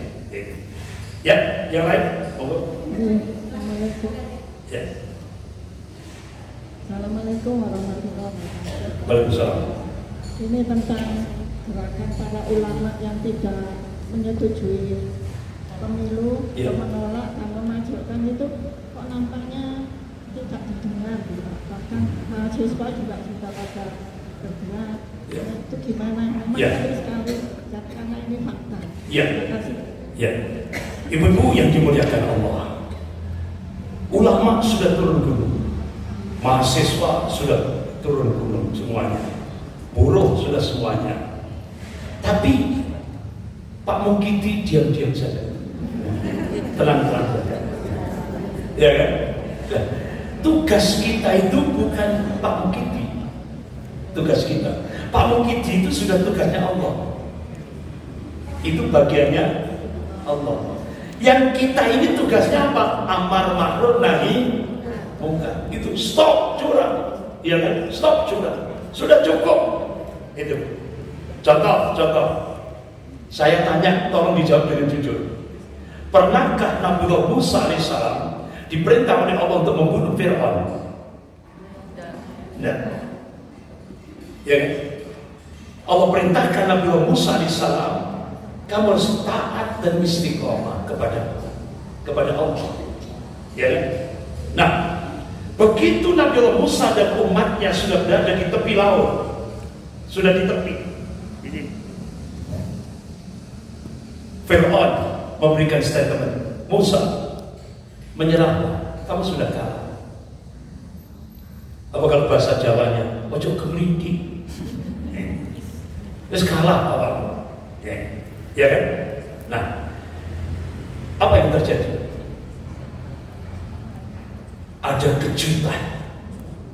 Ta'yidullah, pertolongan Allah diturunkan di saat titik klimaks. Kenapa? Kalau Nabi Musa alaihissalam bersama umatnya mundur, mati, dibunuh oleh tentara Fir'aun. Kalau Nabi Musa alaihissalam maju ke depan, bunuh diri, nyemplung. Tapi Masya Allah, pertolongan Allah turun pada saat titik-titik, detik-detik akhir. Itu akhirnya, wahai Musa, hentakkan tongkat. Begitu dihentakkan, terbelahlah laut itu, sehingga Nabi Musa alaihissalam dan umatnya berhasil lewat jalan yang dibentangkan oleh Allah, membelah itu. Setelah itu Fir'aun dan para tentaranya ditenggelamkan di Laut Merah. Sehingga sampai sekarang Fir'aun jasadnya masih utuh, untuk ibrah pelajaran bagi umat-umat setelah itu. Nah, dari situ bisa kita ambil kesimpulan, Bu. Yang nangani Fir'aun itu hanya haknya Allah. Begitu juga yang nangani Pak Mukidi, yang nangani Pak Lurah, itu Allah. Kita nggak ada kewajiban. Ya walaupun Pak Lurah ke Australia, ke Cina bolak-balik, ya masa bodoh, kita nggak usah, ya kan? Yang penting kita cegah kezalimannya, kita cegah kesemangatannya, kita cegah kecurangannya, cukup. Itu, ya. Jadi umpama kita sudah berjuang, tapi kok kalah? Enggak. Di hadapan Allah kita pasti tetap menang. Karena kemenangan itu hakikatnya ketika kita istiqomah berada dalam kebenaran. Itulah hakikat kemenangan. Nah, jadi seperti itu. Jadi makanya tugasnya untuk menghadapi Pak Lurah ini Allah, ya kan? Cukup Allah saja. Begitu juga Nabi Musa nggak pernah diperintah untuk membunuh Fir'aun. Begitu juga Nabi Ibrahim. Nabi Ibrahim alaihissalam kan Raja Namrud sampai, Ibrahim, kamu sudah saya bakar, kamu sudah kalah. Menyerah. Tapi apa yang terjadi? Masya Allah, api yang membakar Nabi Ibrahim alaihissalam berubah jadi dingin. Sementara Raja Namrud cukup Allah kirimkan nyamuk, binatang kecil, nyamuk masuk telinganya, masuk ke otak, menggelepar-lepar, mengenaskan, mati. Itu hanya Allah. Jadi Bu, gak usah mikir Pak Lurah, ya, gak usah terlalu dipikir. Itu urusannya Allah. Yang penting kita tegakkan amar ma'ruf nahi munkar. Yang lain, monggo lanjutan. Assalamualaikum. Waalaikumsalam. Saya mau tanya masalah istikaf tadi itu. Iya. Yang masalah istikaf itu tadi saya tuh kaget. Berarti selama ini kalau istikaf itu yang baik itu bagaimana? Kan Ustadz menerangkan sampai kalau kita takziah aja nunggu sampai selesai Lebaran. Ya, ya. ya, ya. Nah, saya ini berniat pengen belajar istikaf gitu ya ke masjid. Saya udah pamit ke suami. Ya. Terus selama ini saya kan ke masjid, nanti kalau pas jam berapa tuh, jam 3 apa itu saya pulang kan, harus pulang. Ya. Soalnya kan menyiapkan masak-masakan Ya, ya, itu ya. gitu. Nah, terus itu bagaimana istikaf yang betul itu? Selama ini saya cuman belajar, ya Allah saya niat istikaf lillahi ta'ala, seperti di sini nih saya masuk ya suka saya niat istikaf lillahi ta'ala gitu. Ya, penjelasan itikaf yang baik itu seperti yang Ustaz terangkan tadi itu bagaimana? Ya, Ibu-ibu yang dimuliakan Allah, bagaimana kalau kita itikaf malam, biasanya jam 2 malam, ya kan? Atau jam 12, apa ya kan malam. Sampai jam 3 ibu pulang, karena menyiapkan sahur untuk suami. Tidak apa-apa. Ibu sudah niat itikaf. Tidak apa-apa. Karena kembali kepada dalilnya dari fattaqullaha mastata'tum. Maka bertakwa kepada Allah sesuai dengan kemampuannya. Malah ibu dapat 2 pahala ya. Pahala itikaf sama pahala ketaatan pada suami. Jadi dapat 2 pahala. Ya kan? Jadi seperti ini. Tidak apa-apa. Ibu pulang, nyiapkan sahur dia, tidak apa-apa. Yang lain? Ya. Monggo. Terima kasih Ustaz. Sebetulnya tadi sudah ada diterangkan oleh Ustaz, yaitu tentang mohon maaf tentang Pak Mukidi. Ya. Nah, sekarang yang mau saya tanyakan kan, tadi Ustaz juga mendikau kalau puasa itu kan kita bisa mohon apa saja pada Allah. Ya. Nah, kalau begitu, bolehkah kita itu memohonkan apalah seksa atau apa pada Allah, pada Bapak Lurah itu tadi gitu. Tolong ya Allah, Bapak ini ataupun siapapun yang mencurangi kebenaran, enyahkan dari dunia atau enyahkan dari Iya. Nah, ibu-ibu yang dimuliakan Allah, bagaimana ketika kita berdoa pada orang yang zalim, ya kan? Pada orang yang zalim, monggo silakan, boleh Bu, boleh, ya kan? Boleh. Tapi ada satu hadis, Rasulullah sampai ulama-ulama Ahlus Sunnah, ulama-ulama hadis itu mencari hadis-hadis sahih dengan matan hadis yang sama. Apa? Al-Khawtun Nabi, telaga Nabi. Nah, ditemukan kurang lebih 34 hadis sahih. Nah, dari 34 hadis sahih itu Rasulullah mengabarkan ada 2 kelompok umatku yang tersingkir dari telaga Al-Kautsar. Tersingkir, begitu mendekat tersingkir. Padahal pada saat itu puncak-puncak kehausan manusia. Siapa kelompok umat Rasulullah yang tersingkir dari telaga Al-Kautsar? Yang pertama, Ahlul Bid'ah. Gak usah ditafsiri, saya kira sudah paham. Kemudian yang kedua, Ahlul Maksiyah. Ahlul Maksiyah ini siapa? Rasulullah tegaskan dari 34 hadis sahih. Jadi ketika dia hidup di dunia, dia membenarkan kebohongan Pak Mukiti. Membenarkan. Padahal di medsos itu sudah ditulis 66 kebohongan Pak Mukiti.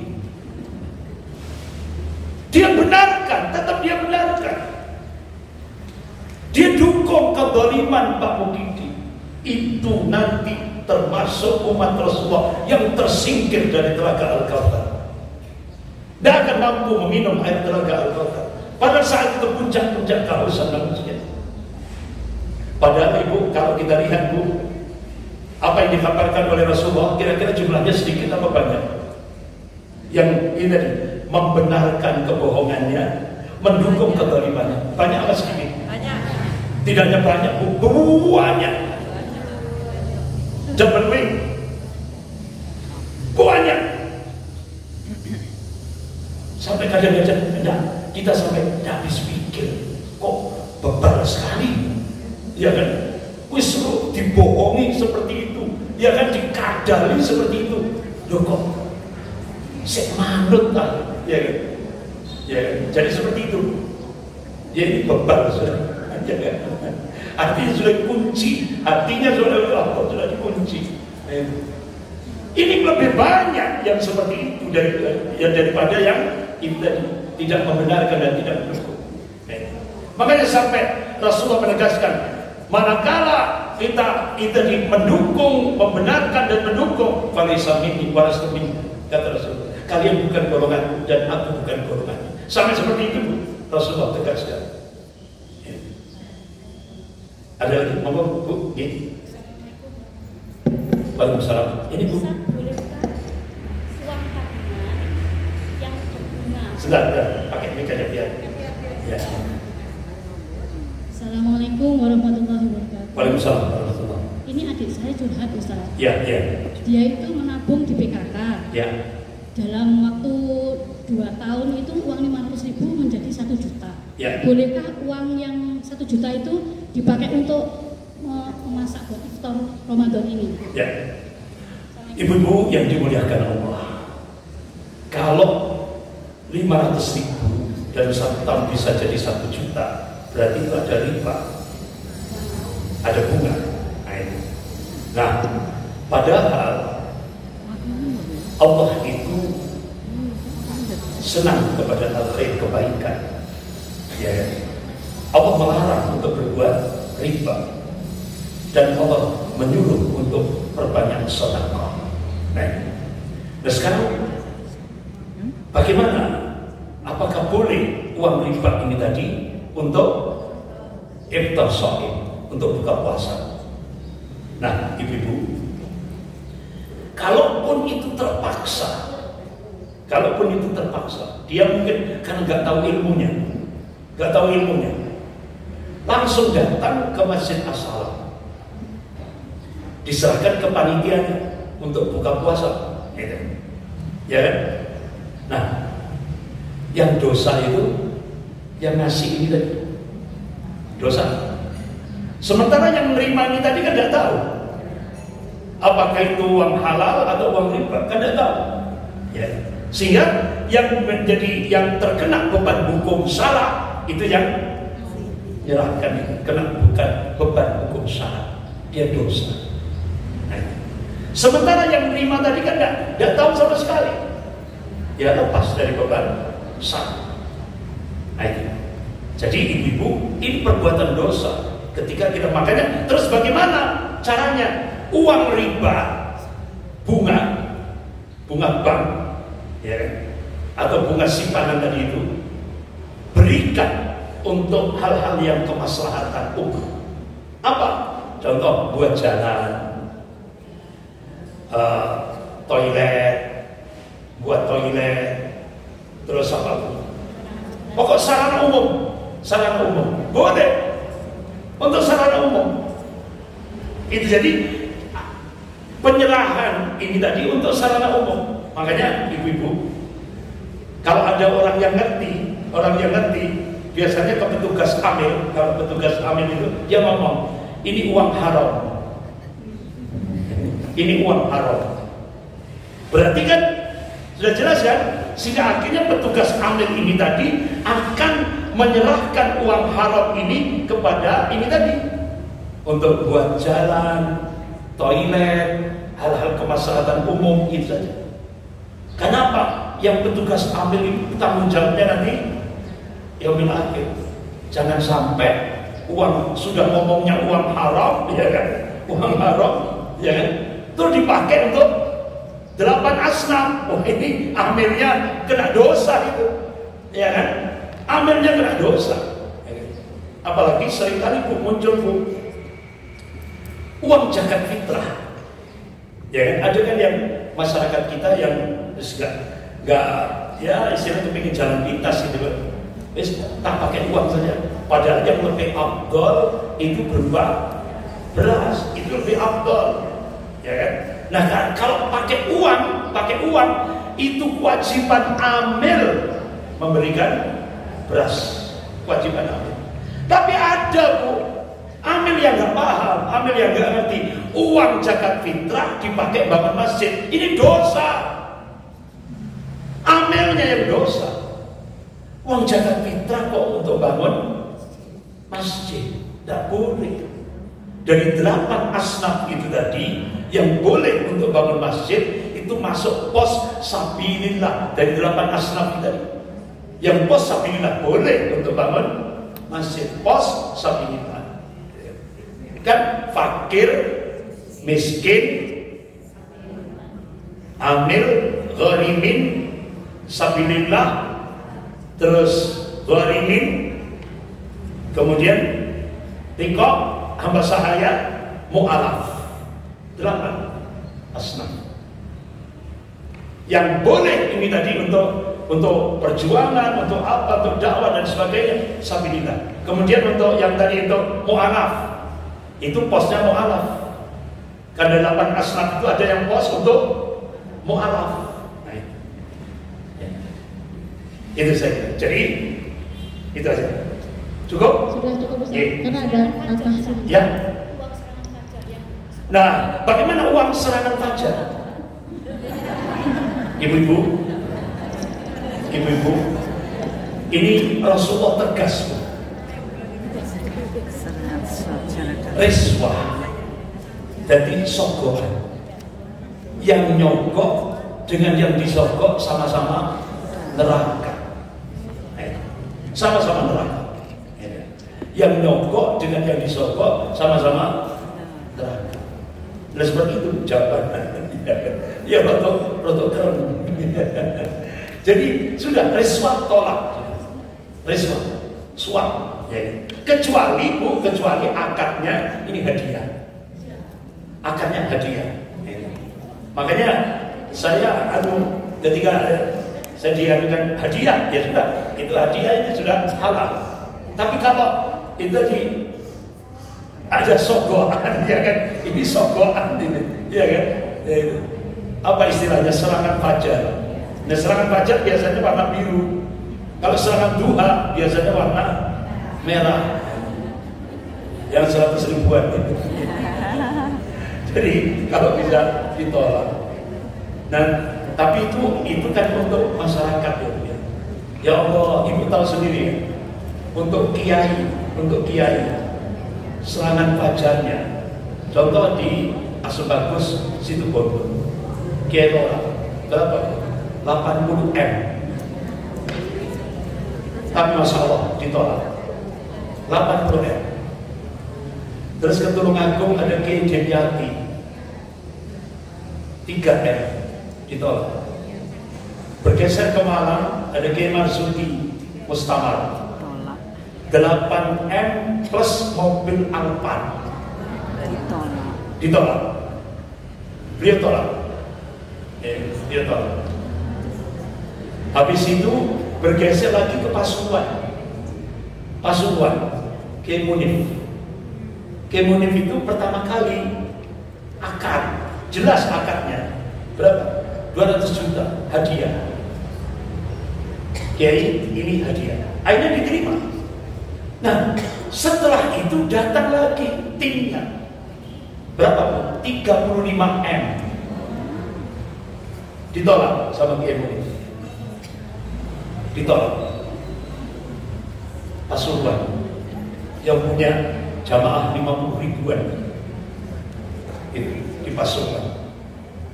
Dia orang berjamaah 50 ribuan, ya kan, 35M. Itu kira-kira ibu kalau di sampingnya ada 30M, kira-kira geriot tak?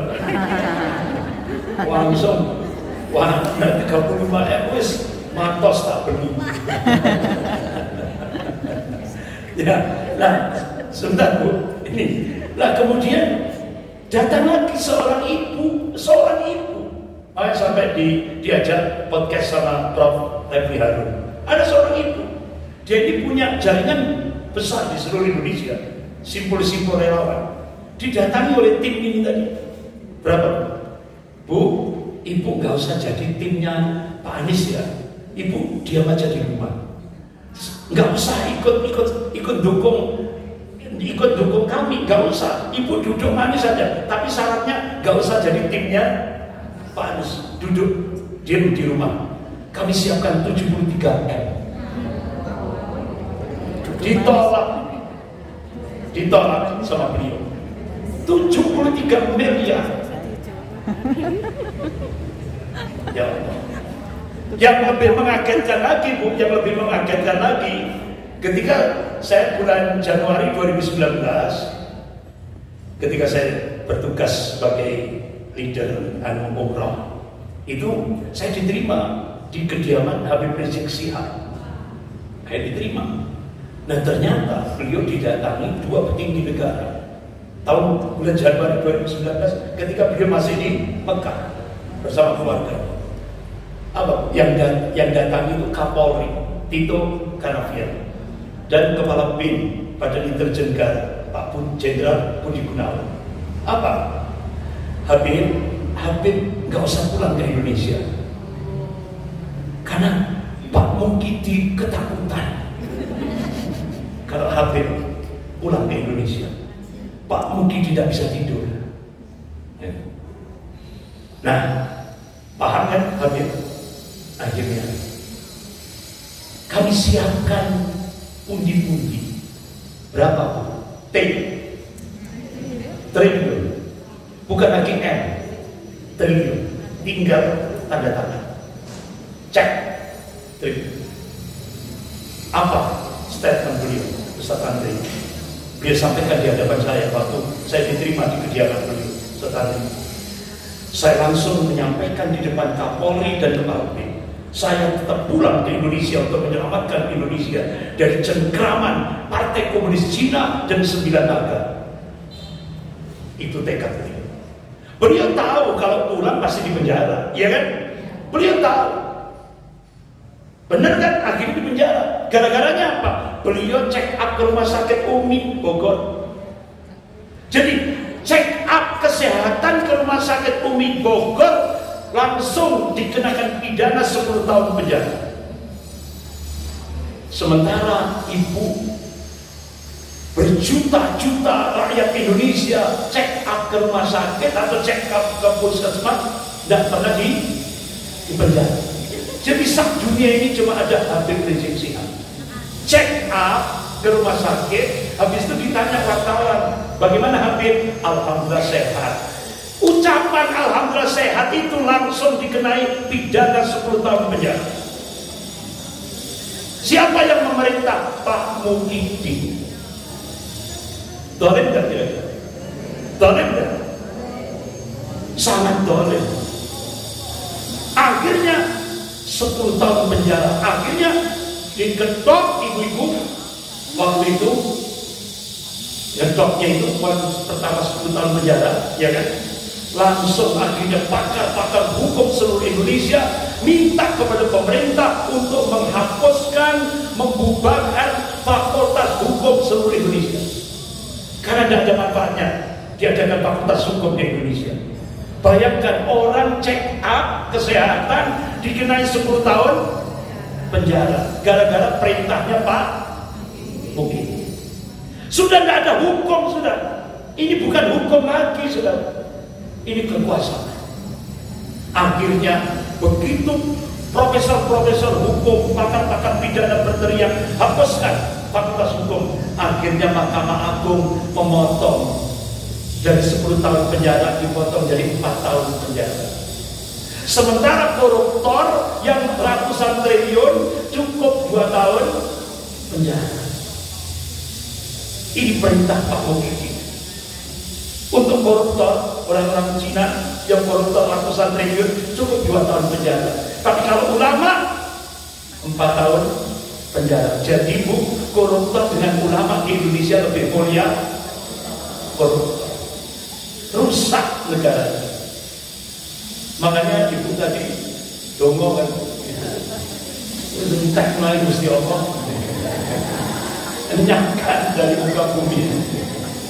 Sampai Profesor Rias Rasid Bu, sampai beliau memberikan statement 100 tahun lagi nggak akan ketemu lagi Pak Muhyiddin, 100 tahun lagi nggak akan ketemu lagi. Jadi ini model unik, ya, model langka di Indonesia, paling dapat beban. Sudah tidak mau tahu orang lain, sudah tidak mau tahu.